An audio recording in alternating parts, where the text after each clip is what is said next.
Bien, tenemos nuevamente hashtag COVID después de algunos días con Rolando Escaro. ¿Cómo estás, Rolando? Bien, bien, bien.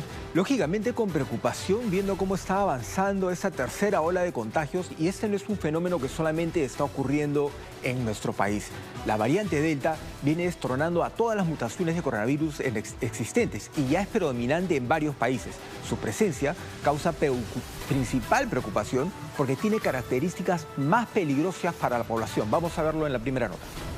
Ha puesto en jaque a países que se creían ya estaban librando la batalla contra la pandemia. Y tiene a los expertos discutiendo sobre la necesidad de una tercera dosis de la vacuna anti-COVID.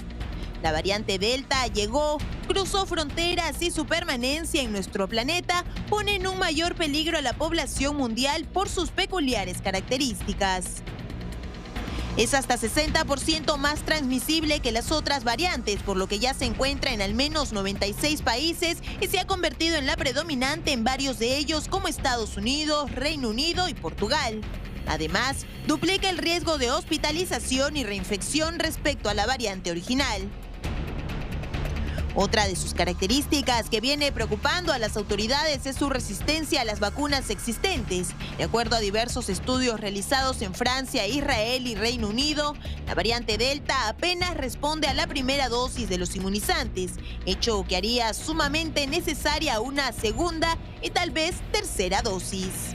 Aunque los expertos han reiterado que no hay evidencias para decir que la variante Delta es más letal, esta serie de características la han ubicado en la lista de las principales preocupaciones de las autoridades en esta pandemia.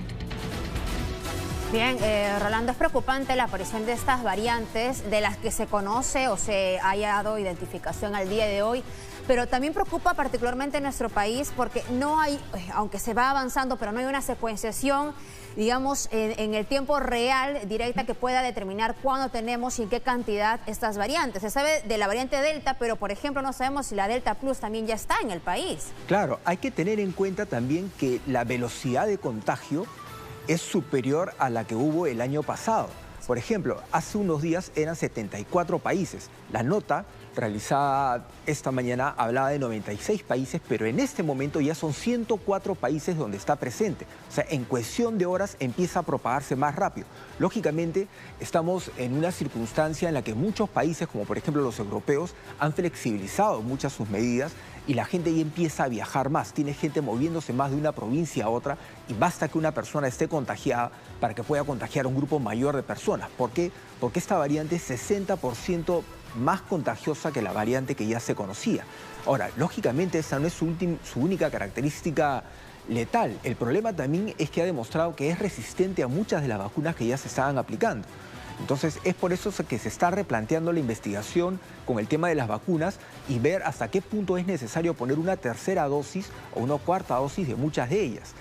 Lo que especulan es que tal vez sea necesario ir reforzando las vacunas anualmente, como ocurre con las personas que sufren, por ejemplo, de influenza, ¿no? Entonces es un caso que hay que seguir muy de cerca y, como tú mencionas, siguen apareciendo más variantes. Y las variantes aparecen en la medida que tengas más personas que se mueven de un lado a otro y se empiezan a contagiar. Porque lógicamente los virus van tomando características de las personas a las que van contagiando, perdón. Y mientras haya más, lógicamente vas a tener más cantidad de variantes, ¿no? Sí, y ese tema de la dosis de refuerzo está siendo solicitada por el Colegio Médico del Perú respecto, por ejemplo, del personal de salud que se ve más expuesto en las camas o en las unidades de cuidados intensivos, de hospitalización. Sin embargo, esta mañana también leía que desde la OMS no se está recomendando de momento, o sea, hoy por hoy, esta dosis adicional para reforzar a los que ya tuvieron la vacunación en las dosis correspondientes, porque esto además llevaría a que siga disparejo la administración de la vacuna en el mundo. Y entiendo que esto va paso a paso averiguándose. Hay que recordar además que la vacuna te protege ante una eventual gravedad de la enfermedad e incluso el fallecimiento, pero que ninguna tiene una protección al 100%. Claro, hay que tener en cuenta, por ejemplo, que muchas personas que han recibido las 2 dosis de la vacuna han fallecido. Y esto no se debe a que las vacunas no hayan funcionado, sino se debe también a las características de cada persona. Personas que pueden tener enfermedades preexistentes o algún tipo de comorbilidad, o algún tipo de problema en el sistema inmune que los va a hacer más débiles y la vacuna no va a funcionar de la misma manera en todos, dadas las características que tienen cada persona, ¿no? Entonces tenemos que tener en cuenta esto muy de cerca, porque la variante Delta también se encuentra en nuestra región. Ecuador, por ejemplo, el presidente de Ecuador, Guillermo Lasso, ya decretó un cerco epidemiológico y el estado de excepción en la provincia del Oro, en la frontera con Perú y en Guayas, tras la detección precisamente de la variante Delta. El informe es de nuestro canal aliado Ecuavisa. En la lista de las principales 48 horas después de que se confirmaran los primeros casos de la variante Delta de COVID-19 en Guayaquil y la provincia de El Oro, el presidente de la República, Guillermo Lasso, declaró estado de excepción focalizado en esos dos territorios a través de un decreto ejecutivo. Permitirá incrementar las garantías de seguridad sanitaria en atención a los efectos reales generados por las nuevas variantes, las cuales se caracterizan particularmente por ser entre un 30 y 60% más transmisibles que otras y su velocidad de contagio es 3 veces mayor que el virus primario. Las medidas, sin embargo, no abarcan a toda la provincia del Guayas, sino que se concentran en la ciudad de Guayaquil.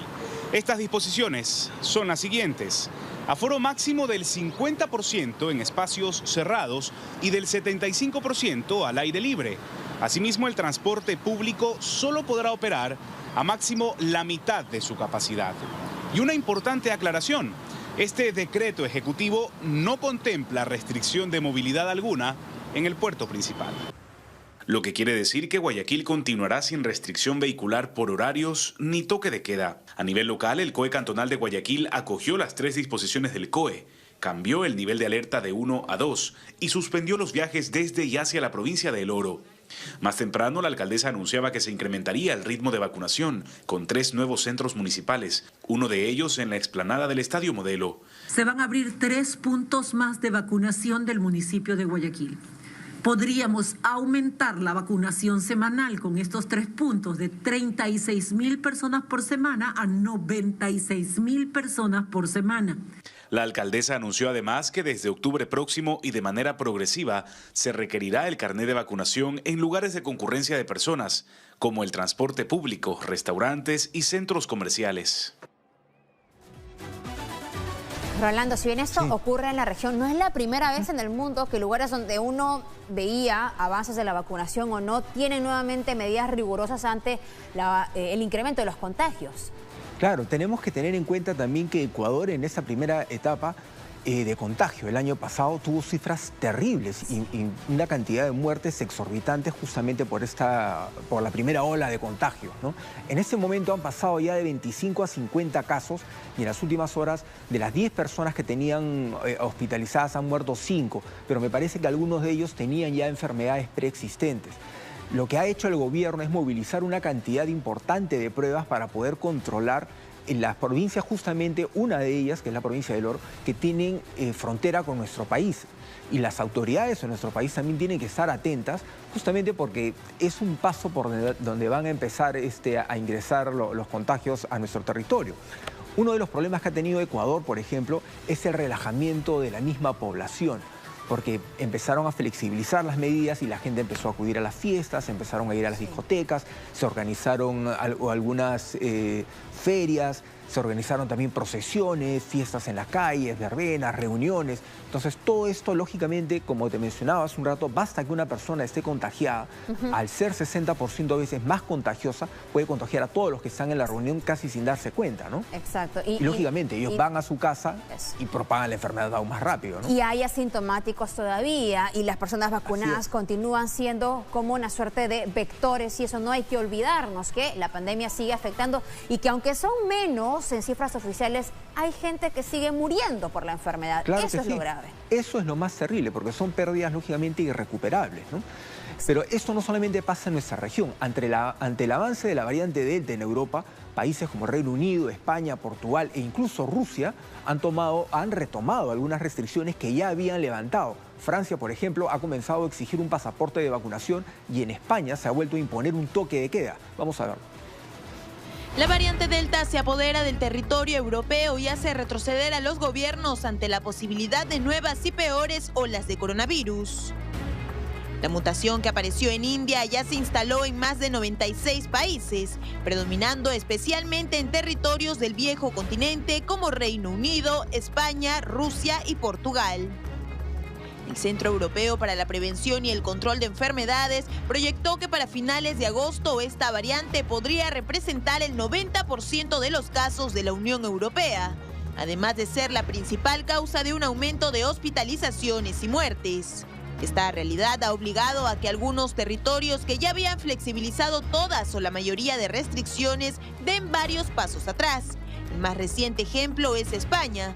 Ahí las autoridades de Cataluña reimpusieron el toque de queda nocturno para evitar el rápido avance de la mutación.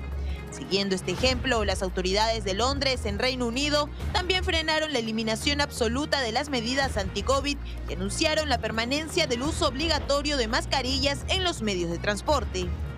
Días antes, Francia anunció el carnet de vacunación como requisito para ingresar a establecimientos públicos. Países Bajos volvió a imponer restricciones a bares, festivales de música y hasta restaurantes. Y en Portugal se reinstaló el toque de queda por áreas de riesgo o incluso test negativos para ingresar a restaurantes durante los fines de semana. Medidas que junto a la vacunación esperan frenar el avance de la variante Delta y con ello la extensión de la pandemia que parece no tener fin. Hay que tener en cuenta, por ejemplo, que en Europa los casos se han disparado casi en 100.000 casos, más de 100.000 casos por día. Holanda ha aumentado sus contagios en 512%. Italia, que tuvo cifras terribles, el año pasado, también ha aumentado casos en casi 75%. Y esto, como mencionaba hace un rato, también se debe a la flexibilización de las restricciones que ya existían. Se abrieron los viajes, se abrieron los bares, se abrió todo. Y lógicamente, lamentablemente, basta que tengas un grupo de personas contagiadas para que el virus se empiece a propagar nuevamente y tengan que retroceder en todas las medidas que ya habían avanzado, ¿no? Con lo que, Rolando, si queremos seguir reactivando el turismo, la economía, hay que seguir siendo responsables, porque si no, nuevamente volverán las medidas rigurosas que nos cortarán este camino que finalmente golpea a los que menos tienen. Muchas gracias, Rolando. A ti, gracias a ustedes. Bueno, vámonos ahora con información en vivo.